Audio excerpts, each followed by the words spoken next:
Hello दोस्तों, नमस्कार। RJ Hindi कहानी में आपका बहुत बहुत स्वागत है। दोस्तों, कहानी का पूरा आनंद लेने के लिए वीडियो को लास्ट तक देखें। अगर कहानी पसंद आए तो कृपया चैनल को जरूर सब्सक्राइब करें और वीडियो को लाइक करें। तो दोस्तों चलिए शुरू करते हैं। निहारिका, आज मैं बहुत खुश हूँ। आज हमारी पूर्ण परिवार की कल्पना सार्थक हो गई है। पुत्र हो या पुत्री, इससे मुझे कोई फर्क नहीं पड़ता, लेकिन केवल पुत्र या केवल पुत्री होने से कहीं न कहीं मन में एक अधूरेपन का एहसास रह ही जाता है।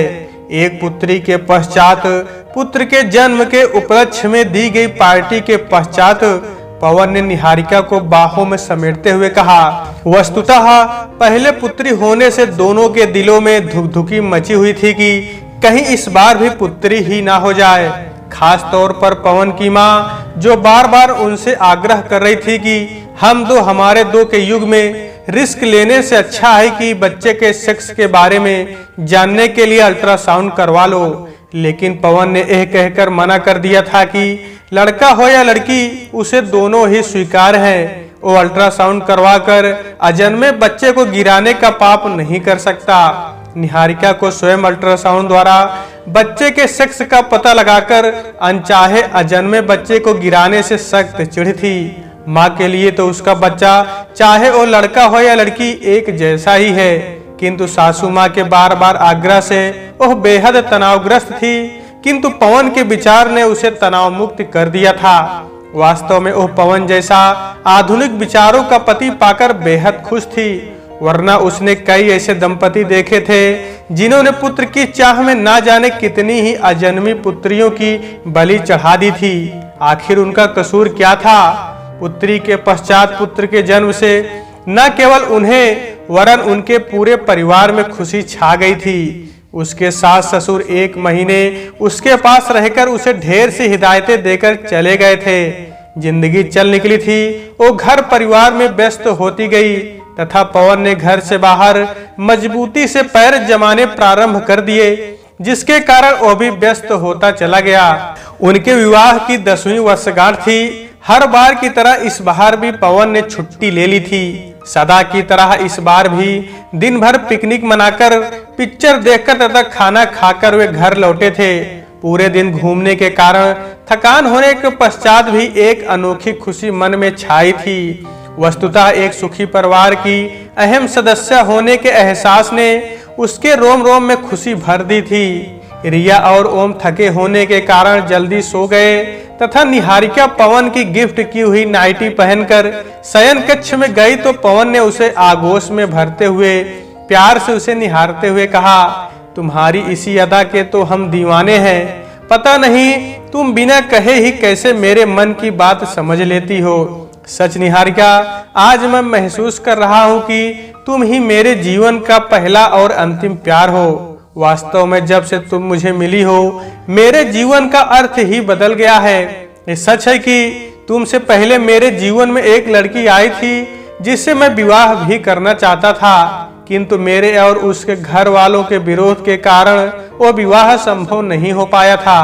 पहले प्यार को भुला पाना इतना सहज नहीं होता, लेकिन अब ना कोई गिला है और ना शिकवा। अब तो ऐसा लगता है तुम्हारे बिना मेरा कुछ अस्तित्व ही नहीं है। उसके बालों की लटों से खेलते हुए पवन ने उससे पूछा, निहारिका माय डियर, क्या तुम्हारे जीवन में भी मेरे अलावा कभी कोई आया था जिसे देखकर लगा हो कि काश वो मेरा होता? कॉलेज के समय निहारिका के जीवन में भी एक लड़का आया था जिसे उसने चाहा था, किंतु उसके पिता के स्थानांतरण के कारण उनका ये अफेयर ज्यादा दिन नहीं चल सका था। पवन के प्यार से पूछने पर उसके मुंह से वर्षों पूर्व की वह बात निकल गई जिसे वह अतीत के गर्भ में दफन कर आई थी, जिसका अब उसके जीवन में कोई महत्व नहीं रहा था तथा वह ये भी नहीं जानती थी कि वह अब कहाँ है। उसकी बात को सुनकर पवन का चेहरा स्याह पड़ गया तथा उसे बाहों के घेरे से अलग कर दूसरी तरफ मुंह करके लेट गया। निहारिका ने उसे समझाने का अथक प्रयत्न किया, बार बार कसमें खाई कि उसकी उस समय की चाहत सिर्फ विपरीत सेक्स के प्रति आकर्षण के अतिरिक्त और कुछ नहीं थी। वो कच्ची उम्र का कच्चा प्यार था। अगर वे दोनों इस संबंध में गंभीर होते तो फोन के जरिए उस प्यार को जीवित रखने का प्रयत्न करते, किंतु वे दोनों तो पिछले 20 वर्षों से मिले ही नहीं है और ना है उसे यह मालूम है कि वह अब कहाँ है। पवन पर निहारिका की बातों का कोई असर नहीं हुआ। निहारिका ने कहीं पढ़ा था कि विवाह पूर्व अपना अफेयर कभी किसी को भी नहीं बताना चाहिए, विशेषतया पति को, क्योंकि पुरुष चाहे कितना ही आधुनिक क्यों ना हो, वह अपनी पत्नी के पहले अफेयर को कभी भी नहीं सह सकता। लेकिन जब पवन रस लेकर अपने अफेयर के बारे में बता रहा था, तब अनजाने में उसके मुंह से भी वह बात निकल गई थी जिसका उसके जीवन में अब कोई महत्व नहीं रहा था। दूसरे दिन से पवन ने स्वयं को अति व्यस्त कर लिया था। देर से घर आना तथा जल्दी ही निकल जाना उसकी दिनचर्या बन गई थी। पवन का एक दूसरा ही रूप उसे नजर आ रहा था। जो पवन बिना उसके और बच्चों के रात को खाना ही नहीं खाता था, अब बाहर ही खाना खाकर आता तथा उससे बात किए बिना ही अपने कमरे में जाकर सो जाता। अगर वह बात करने का प्रयास करती तो कहता, आज मैं बहुत थक गया हूँ, मुझे चैन से सोने दो। दिन बीत रहे थे और वह चाहकर भी उसके व्यवहार को समझ नहीं पा रही थी। एक दिन उसके ऑफिस तथा बच्चों के स्कूल जाने के पश्चात बिस्तर ठीक कर रही थी कि तकिए के नीचे छिपे कागज पर निगाह गई। प्रिय निहारिका, मैंने अपने मन को समझाने का बहुत प्रयत्न किया किंतु हार गया। तुम्हें देखकर मुझे उस अनदेखे व्यक्ति की याद आ जाती है।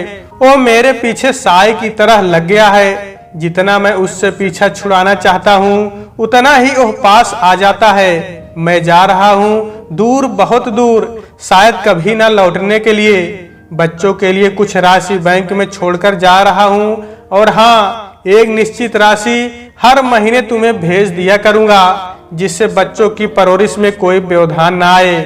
पत्र पढ़कर निहारिका स्तब्ध रह गई।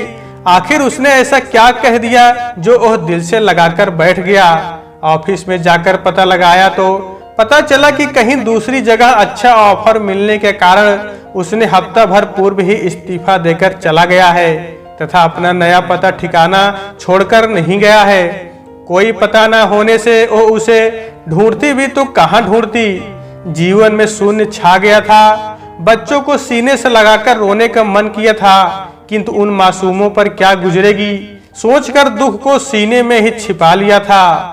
बच्चों के पूछने पर कह दिया था कि तुम्हारे पापा को दूसरी जगह अच्छी नौकरी मिल गई है, अतः वो वहां चले गए हैं। जब घर मिलेगा तब हम भी चले जाएंगे। 10 वर्षों का साथ शायद 10 दिनों में सिमट कर रह गया था। तभी तो पवन ने रिश्तों की डोर एक झटके में तोड़ डाली थी। कसमकस में जिंदगी गुजर रही थी कि उसकी इकलौती ननद शशि राखी का त्योहार मनाने आ गई। निहारिका को समझ नहीं आ रहा था कि वह पवन के बारे में उन्हें कैसे और क्या बताए। शशि उनकी ननद ही नहीं, उसकी अध्यापिका भी रह चुकी थी। वो एक समय उनकी प्रिय शिष्या रही थी। वह उसे बेहद चाहती थी तथा उन्हीं के कारण ही पवन से उसका विवाह हुआ था। विवाह के पश्चात ही वो उसकी ननद से ज्यादा उसकी हमदर्द और दोस्त रही थी तथा जिन्होंने एक बार नहीं अनेकों बार कठिनाइयों में उसका साथ देते हुए उसका मनोबल बढ़ाया था। अतः जिस बात को वो बच्चों से छिपा गई थी, उनसे नहीं छिपा पाई थी। उसके सच सच बता देने पर उसे दिलासा देते हुए वो संयत स्वर में बोली थी, तुमने इतनी बड़ी गलती कैसे कर दी निहारिका। पुरुष चाहे स्वयं जैसा भी हो, किंतु जिसे वह चाहता है उस पर किसी का जरा सा भी अधिकार उसे विचलित कर देता है। यही पवन के साथ हुआ है। तुम चिंता ना करो, मेरा विश्वास है कि वह तुमसे और बच्चों से ज्यादा दिन अलग नहीं रह पाएगा। मन की दुविधा समाप्त होते ही चला आएगा। इसी उम्मीद के साथ वह जी रही थी। दिन महीने यहाँ तक कि साल बीत गया, लेकिन पवन नहीं लौटा। लोगों की भेदती नजरों के कारण इस शहर में उसका रहना कठिन होता जा रहा था। वो ना विधवा थी और ना ही सधवा, वह तो परित्यक्ता थी। परित्यक्ता को समाज में अच्छी नजरों से नहीं देखा जाता, यह उसे अच्छी तरह महसूस होने लगा था। सास ससुर ने भी उसे गुनाहगार ठहराकर उससे नाता तोड़ लिया था। बच्चों से अवश्य उन्होंने संबंध रखे थे। ऐसे समय में शशि दीदी ने ही उसका साथ दिया। पानी सिर से गुजरता देखकर अंततः शशि दीदी ने उसे सलाह दी थी कि वह उनके पास आकर नई जिंदगी प्रारंभ करे। उसे उनका सुझाव पसंद आया। उनकी कोशिश से उसकी एक स्कूल में नौकरी मिल गई। नए लोग, नई जगह, जिंदगी आसान हो चली थी। लेकिन दो बच्चों की परवरिश कोई आसान नहीं थी।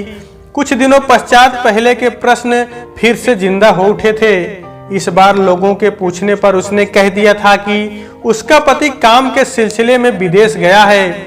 लेकिन इतना कितने दिन चल सकता था? लोग तो लोग, बढ़ते बच्चों के प्रश्न भी उसे परेशान करने लगे थे। उसे महसूस हो रहा था राम हर युग में हुए हैं। एक राम ओह थे जिन्होंने एक अनजान धोबी के कहने पर अग्नि परीक्षा से गुजर चुकी अपनी गर्भवती निर्दोष पत्नी को वनवास दे दिया था। और एक राम ए है जिसने जवानी की दहलीज पर पांव रखती मासूम लड़की की एक छोटी सी भूल, वो भी ऐसी भूल जिसमें मात्र आकर्षण था, कुछ मासूम भावनाएं थी, कि इतनी बड़ी सजा दे डाली। वो इतना नहीं समझ पाया कि जिस स्त्री ने अपने जीवन के 10 महत्वपूर्ण वर्ष उसके परिवार को सजाने संवारने में लगा दिए, उसे अपना तन मन सौंप दिया था, वह उसके जीवन का सच था, या वह जिसे वह अतीत के पन्नों में दफन कर आई थी। पुरुष चाहे कितनी भी रंगरलियां मना ले, पर पत्नी के दामन पर लगा एक हल्का सा दाग भी वो सहन नहीं कर पाता। मानो स्त्री हाड़ मांस का शरीर नहीं, पत्थर की बनी हो, जिसमें ना कोई भावनाएं हो और ना ही कामनाएं, ना ईर्ष्या हो ना द्वेष। वह पुरुष के विवाहेतर संबंधों को सहजता से स्वीकार कर उसके साथ सहजता से चलती रहे, जबकि पुरुष उसकी छोटी सी भूल को भी ना स्वीकार कर पाए। आखिर यह कैसी मानसिकता है? अतीत के पन्नों में ही दफन रहता यदि वो उसके अतीत को कुरेदने की चेष्टा नहीं करता। उसकी गलती सिर्फ इतनी थी कि उसने उसके प्यार पर विश्वास कर उसके कहने पर अपने अतीत के पन्नों को उलटने की धृष्टता कर ली थी, जिसकी सजा उसे भुगतनी पड़ रही थी। अदालत भी एक अपराधी को उसके किए अपराध के लिए सजा की एक निश्चित अवधि तय करती है, लेकिन उसकी सजा की अवधि कितनी है उसे पता ही नहीं है। समय धीरे धीरे खिसकता गया, साथ ही उसके मन की कोमल भावनाएं मरती गई। उसने स्थिति से समझौता कर लिया था। अब ना उसे किसी का इंतजार था और ना ही लौटने की कोई आशा। उसे दुख था तो इतना कि उसने एक ऐसे व्यक्ति को अपने जीवन के 10 वर्ष सौंप दिए, जिसने उसके प्यार और विश्वास का माखौल बनाकर रख दिया। उसे जीते जी मार डाला। जीवन का उसके लिए कोई अर्थ नहीं रह गया था। बच्चों की परवरिश ही उसका एकमात्र ध्येय रह गया था। अब उन्हीं के लिए उसे जीना था। समय आने पर बच्चों को उसने सब बता दिया। उसे प्रसन्नता थी तो इतनी कि बच्चों ने उसे दोष दिए बिना उसके रिश्ते घाव पर मरहम लगाया था। ये सच था कि उनका बचपन उनके पालकों द्वारा अपनी छोटी सी भूल के कारण असमय ही कुचल दिया गया था, किंतु उन्होंने स्थिति से समझौता कर अपने विवेक, संयम और परिश्रम से समय को अपने अनुकूल बना लिया था। यही कारण था कि उन्होंने अपनी मंजिल पाली थी। रिया डॉक्टर बन गई थी तथा ओम इंजीनियर। रिया ने अपने डॉक्टर मित्र से विवाह करने की इच्छा जाहिर की तो उसने बिना किसी झिझक के उसे आज्ञा दे दी थी। कम से कम उसके विवाह में तो उसके समान व्यर्थ का तनाव ना हो, संशय के बादल ना मंडराए। जिससे उसने प्यार किया वही उसका जीवन साथी बने, इससे ज्यादा खुशी और क्या हो सकती है। विवाह में शशि दीदी ने उसकी बहुत मदद की थी। उस समय एक आस जगी थी कि शायद पुत्री को आशीर्वाद देने ही वो आ जाए। पता नहीं, ना जाने क्यों उसे लगता था कि वो जहाँ कहीं भी होगा उनकी खबर अवश्य रखता होगा, लेकिन निराशा ही हाथ लगी थी। एक दिन वो स्कूल से आई तो शशि दीदी को बैठे देखकर चौंक गई। वो अपने स्वभाव के विपरीत काफी गंभीर लग रही थी। उसके पूछने पर उन्होंने बिना कुछ कहे एक पत्र उसे पकड़ा दिया था। निहारिका, मुझे क्षमा कर देना। तुम पर शक करके मैंने न केवल तुम्हें वरन स्वयं को भी सजा दी है। मैं जब तक सब कुछ समझ पाया तब तक बहुत देर हो चुकी थी। तुमसे दूर रहकर ही मैं तुम्हारे और हमारे प्यार को समझ पाया। अगर ऐसा ना होता तो क्या तुम और मैं एकाकी जीवन व्यतीत कर पाते? तुमसे दूर रहकर भी मैं सदा तुम्हारे पास ही रहा। वस्तुतः तुम पर शक कर तुम्हारे पास आने का साहस ही नहीं जुटा पाया। अब जबकि चंद सांसें ही रह गई हैं तुमसे एक बार, सिर्फ एक बार मिलना चाहता हूँ। निहारिका उस पत्र को हाथ में लेकर बैठी ही रह गई। उसके कहे एक वाक्य ने उसकी सारी जिंदगी बदल डाली थी। पुरुष अपनी जवानी के किस्से अत्यंत ही रस लेकर सुनाता है। कृष्ण बना रास रचाते हुए वह यह नहीं सोचता कि जिन लड़कियों के साथ वह फ्लर्ट कर रहा है वो भी कभी किसी की पत्नी बनेगी। विवाह के सब्ज बाग दिखाकर उनकी मासूम भावनाओं से खिलवाड़ करने से नहीं चूकता, किंतु जब विवाह की बात आती है तो वह उड़ती तितलियों को छोड़कर भारतीय नारी के परंपरागत स्वरूप को ही पसंद करता है, जो उसके इशारे पर नाचे गाए। शायद यही कारण है कि विवाह करते समय वो अपनी तथाकथित प्रेमिकाओं को दूध में गिरी मक्खी की तरह अपने जीवन से निकालकर फेंक देता है। लेकिन पत्नी वो साफ और बेदाग चाहता है। आखिर ये दोहरा मापदंड क्यों? निहारिका, मैं समझ सकती हूँ कि तुम्हारे मन में क्या चल रहा है। ये सच है कि विरह की पीड़ा तुमने भोगी है, पग पग पर अपमानों का सामना करना पड़ा है। जिस समय तुम्हें और बच्चों को पवन की आवश्यकता थी, वह तुम सबको बेसहारा छोड़कर चला गया। एक परित्यक्ता का जीवन विधवा के जीवन से भी बुरा है, इसका एहसास मुझे है, किंतु वो तुम्हारा ही अपराधी नहीं, मेरा भी अपराधी है। जिस तरह तुमने अपने जीवन के महत्वपूर्ण वर्ष उसके बिना गुजारे हैं, उसी तरह मैंने भी बिना भाई के यह वर्ष गुजारे हैं। हर रिश्ते का अपना महत्व होता है। निहारिका, तुम चलो या ना चलो यह तुम्हारी मर्जी है, मैं तुम पर अपनी मर्जी नहीं थोपूंगी, परंतु मैं जा रही हूँ। कम से कम उसे यह तो पूछ लूं कि आखिर मैंने और मेरे माता पिता ने ऐसा क्या अपराध किया था कि उन्हें उनकी ममता और मुझे उसके स्नेह से वंचित होना पड़ा। कि वे राखियां जिन्हें मैं हर वर्ष उसके लिए खरीदती रही, उसकी कलाई में नहीं सज पाई, आखिर क्यों? निहारिका, यह पत्र तुम्हें ना भी दिखाती, किंतु मुझे डर था कि कहीं वस्तु स्थिति जानकर तुम मुझे ही दोषी ना ठहराने लगो। वैसे भी अंतिम सांस ले रहे व्यक्ति की हर अंतिम इच्छा पूरी की जाती है, जिससे कि वह शांति से मर सके। आंखों में भर आए आंसुओं को पलकों पर रोकते हुए शशि ने कहा। शशि दीदी की बातें सुनकर भी एक बार निहारिका का मन किया कि वह जाने के लिए मना कर दे। आखिर क्यों उस व्यक्ति से मिले जिसने उसे जिल्लत की जिंदगी दी, उसकी जिंदगी को नरक बनाकर रख दिया, किंतु उनकी आंखों में झिलमिलाते आंसुओं ने उसके दिल को डगमगा दिया। लोग तो ऐसी स्थिति में इष्ट मित्रों को भी देखने जाते हैं, और वह तो उसका पति ही नहीं, उसके बच्चों का पिता भी है। जीवन के 10 वर्ष कभी उसने उसके साथ गुजारे थे, कुछ स्वप्न बुने थे, कुछ स्वप्न देखे थे। आखिर वह भी तो एक बार जाकर देख ले कि उसके बिना उसने कैसी जिंदगी जी। दीदी, मैं भी चलूंगी। अचानक निहारिका ने अपना निर्णय सुनाया। चलो। उसके निर्णय को सुनकर दीदी ने प्यार से उसके सिर पर हाथ फेरते हुए कहा। अस्पताल के बेड पर पड़े उस हड्डियों के ढांचे को वो भी कहां पहचान पाई थी। उन्हें देखकर पवन की आंखों में एक चमक आई थी। कुछ कहने के लिए होंठ फड़फड़ाए थे, किंतु कुछ न कह पाने की व्यवस्था के कारण आंखों से आंसू बह निकले थे, और उसी के साथ ही चलती सांसें रुक गई। दीदी रो पड़ी थी और निहारिका सोच रही थी कि अन्न किए अपराध की सजा उसने ज्यादा भोगी या पवन ने। उसके पास तो घर था, बच्चे थे, किंतु वह तो अकेला ही भटकता रहा। उसके पुरुषोचित अहंकार एवं मन में उपजे शक के अंकुर ने घुन बनकर न केवल उसकी वरन स्वयं की जिंदगी को भी तबाह कर डाला था। अनायास ही उसके हाथ ने मांग में लगे सिंदूर को पोंछ डाला। यद्यपि उस सिंदूर का महत्व उसके लिए 15 वर्ष पूर्व ही समाप्त हो गया था, किंतु लोगों की बुरी नजर से स्वयं को बचाने के साथ पवन के साथ संबंध सहज होने की एक छेड़ सी आशा का प्रतीक बना सिंदूर उसकी मांग को सुशोभित करता रहा था।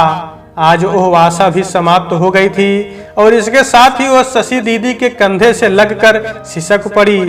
तो दोस्तों, आज के वीडियो में बस इतना ही। कहानी आपको कैसी लगी कमेंट बॉक्स में जरूर बताइएगा। अगर कहानी पसंद आई है तो कृपया चैनल को जरूर सब्सक्राइब करें और वीडियो को लाइक करें। तो दोस्तों, आपसे मिलते हैं फिर अगले वीडियो में, तब तक के लिए नमस्कार।